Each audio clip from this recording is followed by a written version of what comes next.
रचनात्मक लेखन मंच में आप सबका स्वागत है। रचनात्मक लेखन मंच न्यास से मैं दिया चित्रांशी अपने अगले प्रतिभागी को प्रस्तुत करना चाहती हूँ।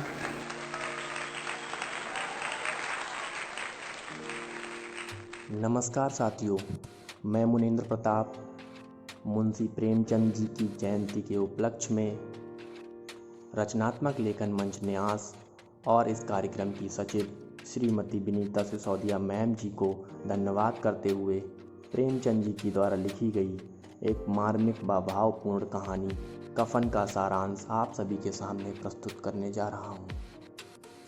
तो कहानी का सारांश कुछ इस प्रकार है।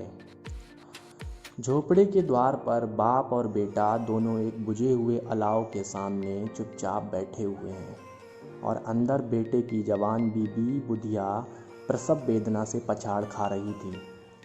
रह रहकर उसके मुंह से ऐसी दिल हिला देने वाली आवाज़ निकलती थी कि दोनों कलेजा थाम लेते थे। जाड़ों की रात थी, प्रकृति सन्नाटे में डूबी हुई, सारा गांव अंधकार में लय हो गया था। जब निसंग भाव से कहता है कि वह बचेगी नहीं, तो माधव चिढ़कर उत्तर देता है कि मरना है तो जल्दी ही क्यों नहीं मर जाती, देखकर भी वह क्या कर लेगा। लगता है जैसे कहानी के प्रारंभ में ही बड़े सांकेतिक ढंग से प्रेमचंद इशारा कर रहे हैं और भाव का अंधकार में लय हो जाना मानो पूंजीवादी व्यवस्था का ही प्रगाढ़ होता हुआ अंधेरा है, जो सारे मानवीय मूल्यों, सद्भाव और आत्मीयता को रौंदता हुआ निर्मम भाव से बढ़ता जा रहा है। इस औरत ने घर को एक व्यवस्था दी थी। पिसाई करके या घास छीलकर वह इन दिनों बगैरतों का दोजख भरती रही है और आज ये दोनों इंतजार में हैं कि वह मर जाए तो आराम से सोएं। आकाश वृत्ति पर जिंदा रहने वाले बाप बेटे के लिए भुने हुए आलूओं की कीमत उस मरती हुई औरत से ज़्यादा है। उनमें कोई भी इस डर से उसे देखने नहीं जाना चाहता कि उसके जाने पर दूसरा आदमी सारे आलू खा जाएगा। हलक और तालू जल जाने की चिंता किए बिना जिस तेजी से वे गर्म आलू खा रहे हैं, उससे उनकी मारक बीवी का अनुमान सहज ही हो जाता है। ये विसंगति कहानी की संपूर्ण संरचना के साथ विडंबनात्मक ढंग से जुड़ी हुई है। घीसू को 20 साल पहले हुई ठाकुर की बारात याद आती है। चटनी, रायता, 3 तरह के सूखे साग, एक रसेदार तरकारी, दही, मिठाई। अब क्या बताऊं कि उस भोज में क्या स्वाद मिला। लोगों ने ऐसा खाया, किसी से पानी ना पिया गया। यह वर्णन अपने ब्यौरे में काफ़ी आकर्षक ही नहीं बल्कि भोजन के प्रति पाठकीय संवेदना को धारदार बना देता है। इसके बाद प्रेमचंद लिखते हैं, और बुधिया भी करा रही थी। इस प्रकार ठाकुर की बारात का वर्णन अमानवीयता को ठोस बनाने में पूरी सहायता करता है। कफन एक ऐसी सामाजिक व्यवस्था की कहानी है जो श्रम के प्रति आदमी में हतोत्साह पैदा करती है, क्योंकि उस श्रम की कोई सार्थकता उसे नहीं दिखाई देती है।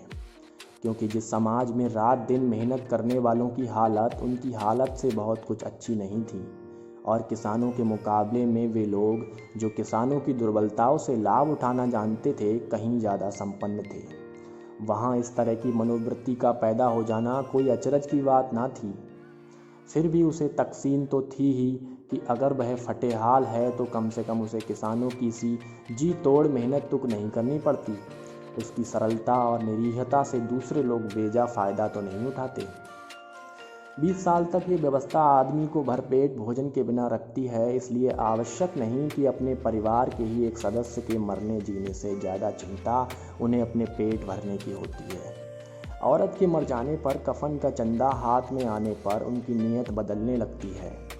हल्के से कफन की बात पर दोनों एक मत हो जाते हैं कि लाश उठते उठते रात हो जाएगी, रात को कफन कौन देखता है। कफन लाश के साथ जल ही तो जाता है, और फिर उस हल्के कफन को लिए बिना ही ये लोग उस कफन के चंदे के पैसे को शराब, पूड़ियों, चटनी, अचार और कलेजियों पर खर्च कर देते हैं। अपने भोजन की तृप्ति से ही दोनों बुधिया की सदगति की कल्पना कर लेते हैं। हमारी आत्मा प्रसन्न हो रही है तो क्या उसे सुख नहीं मिलेगा? जरूर से जरूर मिलेगा। भगवान तुम अंतर्यामी हो, उसे बैकुंठ ले जाना। अपनी आत्मा की प्रसन्नता पहले जरूरी है, संसार और भगवान की प्रसन्नता की कोई ज़रूरत है भी तो बाद में। अपनी उम्र के अनुरूप घीसू ज़्यादा समझदार है। उसे मालूम है कि लोग कफन की व्यवस्था करेंगे, भले ही इस बार रुपया उनके हाथ में ना आवे।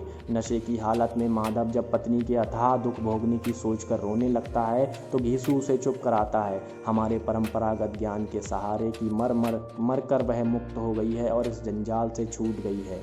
नशे में नाचते गाते उछलते कूदते सभी ओर से बेखबर और मदमस्त बेबहीं गिरकर ढेर हो जाते हैं।